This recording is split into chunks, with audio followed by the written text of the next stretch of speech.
طالبانو ته تر ټولو ښه خبر امریکا ورسره په کومه خبره کې مرسته کوي خو دا چې ولې امریکا پټه له طالبانو سره ملګرې شوې ده دې ویډیو کې به په دې هر څه خبر شئ. د امریکا متحده ایالات چې د افغانستان د نوي حکومت سره د اړیکو په هکله د یو امتحان څخه تیریږي ورو ورو په نوي افغان حکومت باندې بندیزونه رانرموي. د نوي افغان حکومت سره د امریکا د ګډ کار هیله د یوې خوا ګران ښکاري خو د بلې خوا د سیمې روان حالت امریکا دې ته مجبوروي چې د نوي حکومت سره ګډ کار بالاخره د یو ځای څخه پیل کړي.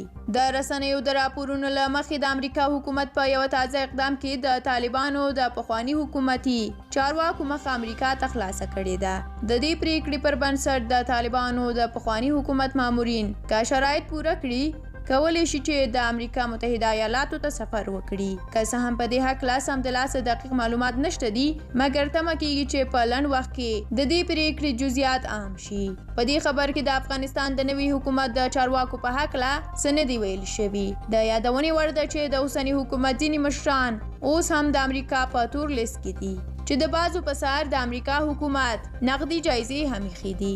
دا چارو شنونکي وایي چې د امریکا حکومت په یو دم د نوي افغان حکومت سره اړیکې نشي پیل کولی ځکه چې دا به د امریکا د حیثیت لپاره یو بل سوال وي. خو د فرعي لارو په پیل به امریکا ورو ورو د افغانستان د نوي حکومت سره اړیکې جوړې کړي. پوهان په دې باور دي چې د امریکا دیموکراسۍ د بشر او ښځو حقونه صرف یو شعار دی لکه تر دې نوم لاندې په هغه هیوادونو چې د دوی ګټې نه مني فشار وروړي او که چیرې دا هیوادونه د دوی پټې غوښتنې ومني نو بیا دوی سره بدون له هیڅ ستونزې اړیکې پالي چې ښه نمونه یې سعودي عربستان او ځینې نور عربي هیوادونه دي.